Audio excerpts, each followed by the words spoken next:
مگر بعض اوقات انسان سے وہ غلطیاں ہو جاتی ہیں جنہیں وہ سدھار نہیں سکتا۔ میں نے بھی اپنی ایک بہت بڑی غلطی کی۔ جب میں 2 سال کے لیے جاپان گیا، وہاں رہنے کے دوران میں نے ایک عورت سے شادی کر لی۔ اس عورت سے شادی کر کے میں نے بہت بڑی غلطی کی۔ میری زندگی کی سب سے بڑی غلطی کسی سے شادی کرنا تھی جسے نہ ہی خاندان کے بارے میں کوئی پرواہ تھی، نہ کسی رشتے کا مان تھا۔ میں نے شاید اپنی بیوی سے بے وفائی کی اور اسی کی سزا اللہ تعالیٰ نے مجھے دی۔ مجھ سے بہت بڑی بھول ہو گئی، مگر اسی دوران جب میری اولاد پیدا ہوئی، وہ بھی بیٹی، تو میں کانپ کر رہ گیا۔ میں نے اس جاپانی عورت سے شادی تو کر لی، مگر میں اس کے سامنے سر اٹھانے کے بھی قابل نہیں رہا تھا۔ میں اپنی بیوی کے ہاتھوں پریشان ہو گیا تھا، مجبور ہو گیا تھا، کیونکہ اب اس نے میری بیٹی بھی پیدا کر دی تھی۔ میں نہیں چاہتا تھا کہ میرا خون یہاں برباد ہو۔ میں نے اپنی بیوی کو بہت سارے پیسے دے کر اس سے بیٹی لے لی۔ اپنی بیٹی کی جان چھڑا کر جب میں پاکستان آیا تو میں نے دیکھا وہ بہت زیادہ بگڑ چکی تھی، اتنی بگڑ چکی تھی کہ میں اس کا علاج نہیں کر پا رہا۔ میں نے یہ بات اپنے پورے گاؤں کے لوگوں سے چھپائی ہے۔ کسی کو نہیں پتا کہ میری جاپانی بیوی سے ایک بیٹی بھی ہے۔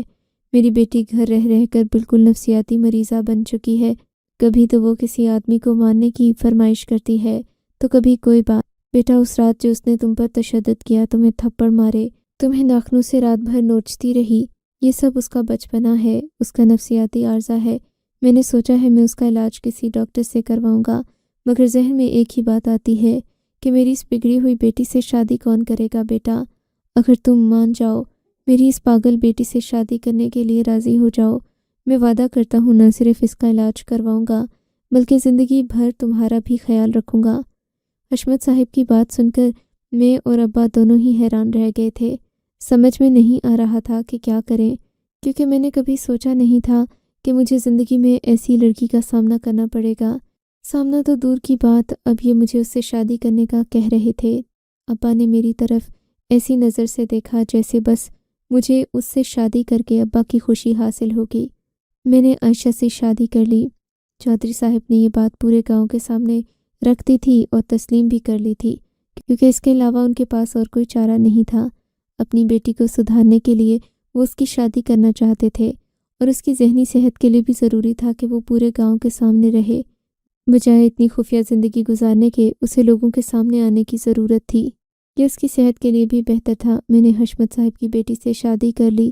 میری نیت سچی تھی، شاید اسی لیے اللہ نے اسے شفا دے دی، ذہنی عارضے سے بھی نکال دیا، اور ہم ایک ساتھ ایک خوشگوار زندگی گزار رہے ہیں۔ آپ کو اگر یہ کہانی اچھی لگی ہے تو اس ویڈیو کو لائک کیجیے، اور اس طرح کی مزید کہانیاں سننے کے لیے ہمارے چینل کو ضرور سبسکرائب کیجیے۔ کہانی سننے کا شکریہ۔ آپ سے ملاقات ہوگی اگلی ویڈیو میں، تب تک کے لیے اللہ حافظ۔